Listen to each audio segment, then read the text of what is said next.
You know, it's the kind of call nobody ever wants to get. The police show up to a hotel near Shimla, and it's a tragedy.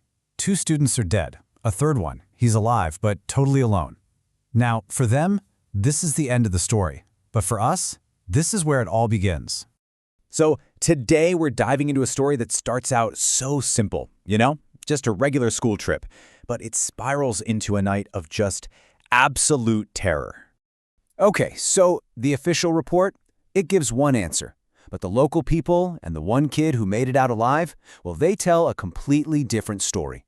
So let's try to piece this puzzle together and ask the big question, what really went down that night? All right, let's start where the police did, right in the middle of the aftermath. You've got this quiet hotel, and suddenly that peace is just shattered by a horrific discovery. So here's what we know for sure. The bodies of two students, Rohan and Aman, were found. Their friend, Ayush, he was discovered back in his hotel room, totally confused and in shock. So for the authorities, it looked pretty straightforward, right? They called it a murder. But to really get what happened here, we gotta go back. So let's rewind a bit, back to the day before all this happened. It all started with a really simple plan, a plan that was cooked up by a few teenagers just trying to be cool, but it would lead to absolute disaster. You know, it all comes down to a simple twist of fate, a mechanical failure. The school bus just breaks down. This forces everyone to crash for an unplanned night at this remote hotel, totally surrounded by mountains and this super dense forest. At the time, it probably just seemed like a simple inconvenience, right? Or so they thought. So sharing one of the rooms were these three really close friends, Ayush, who, as we know, is the only survivor, Aman, and Rohan. And from their hotel window, they see something that just sparks an idea. This mysterious-looking lake, kind of nestled deep in the woods. Look, their motivation wasn't bad or anything. They weren't trying to cause trouble. They just remembered this story, this legend, about some older kids from a previous trip who'd snuck out to a lake at night and became total legends back at school. And they wanted that same glory. Their goal was super simple.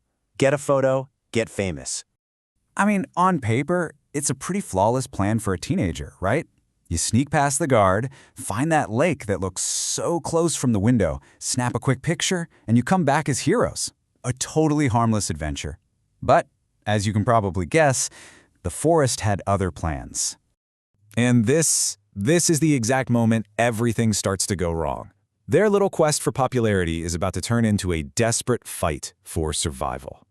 So, here's a play-by-play of how the night just completely falls apart. At 11 p.m., they sneak out, and they're buzzing with excitement. But by midnight, that excitement is long gone. It's turned to fear. They're totally lost. It's freezing cold, and of course, their phones have no signal. They make the smart call to turn back, but then, at 1 a.m., the real horror begins. Rohan just vanishes.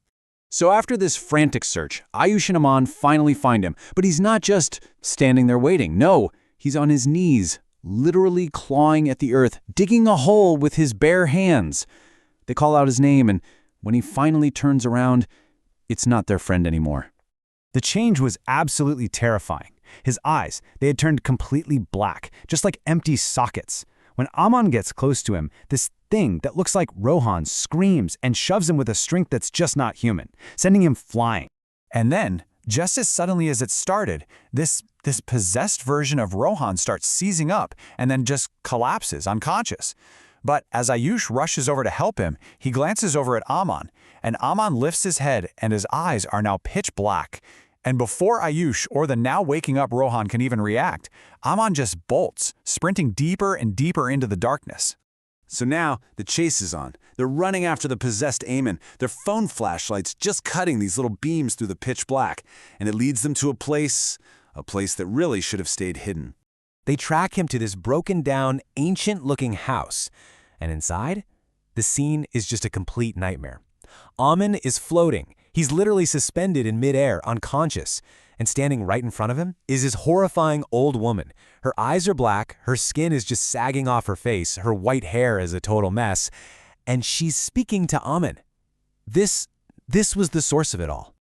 Okay, they did not hesitate, not for a second. Ayush and Rohan just turned and ran for their lives. As they're scrambling down the stairs, they risk a look back. And the woman isn't walking, no. She's crawling down the stairs after them, scuttling like an insect, and she is terrifyingly fast.